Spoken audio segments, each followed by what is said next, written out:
Gusto ko po sana, kung maaari ay humingi ng isang taong advance na bayad.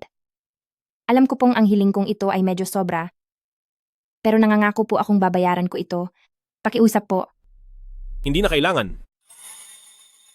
pasensya na po.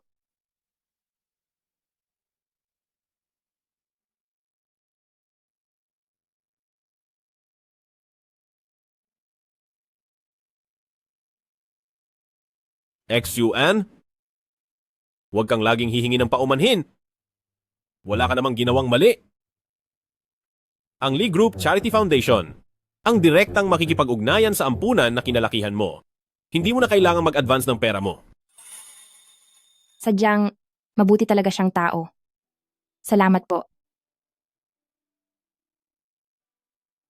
Dahil kasal na tayo, mag-asawa na tayo.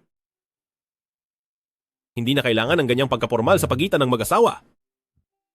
Bakit parang noong hinawakan niya ang ulo ko, ay nakaramdam ako ng pamilyar na pakiramdam?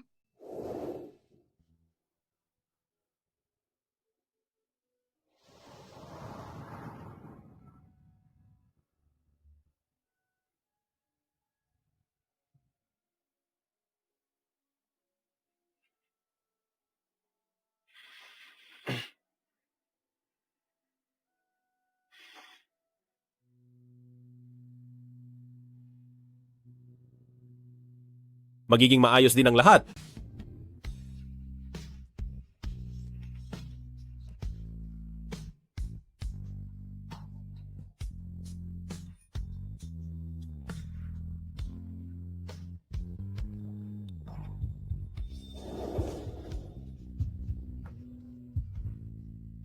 Liting Shu, bakit parang pakiramdam ko? Ay nagkita na tayo noon?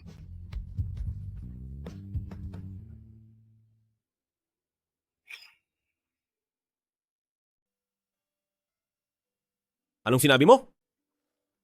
Pasensya na po. Parang kanina lang ay nakaramdam ako ng pagiging pamilyar.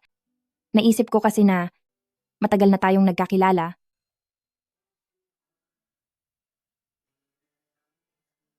Guni-guni ko lang siguro iyon.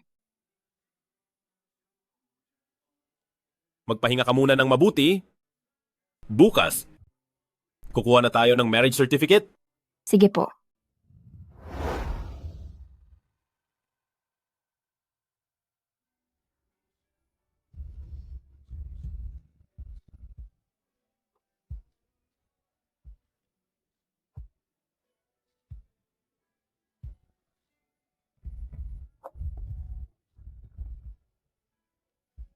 May oras ka pa para magsisi ngayon.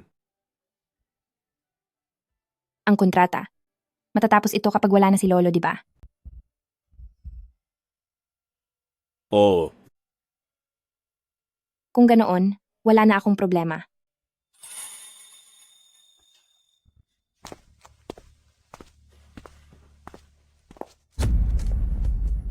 Ito na po ang inyong papeles.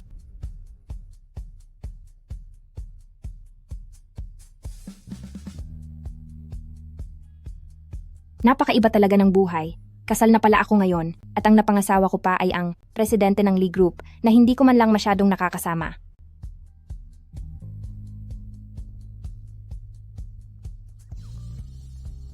Ako na ang magtatago nito. Lee. Liting Shu.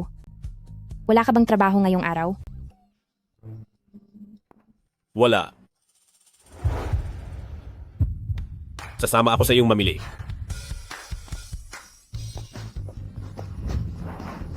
Grabe, ang ganda ng sasakyang ito.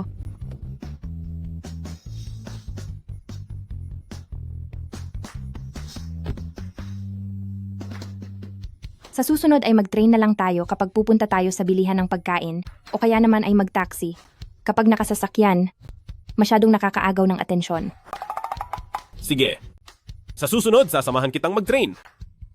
Hindi ba si Shuan yon? Tingnan mo. Mukhang may nagbibigay nga sa kanya ng pera. At ang lalaking kasama niya ay mukhang mayaman talaga. Mga kaklase mo?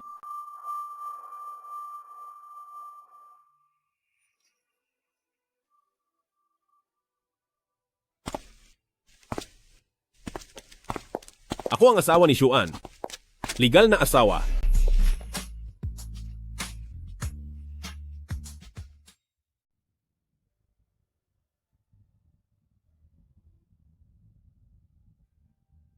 Liting Shu, hindi ba sabi mo na itatago natin ang kasal natin?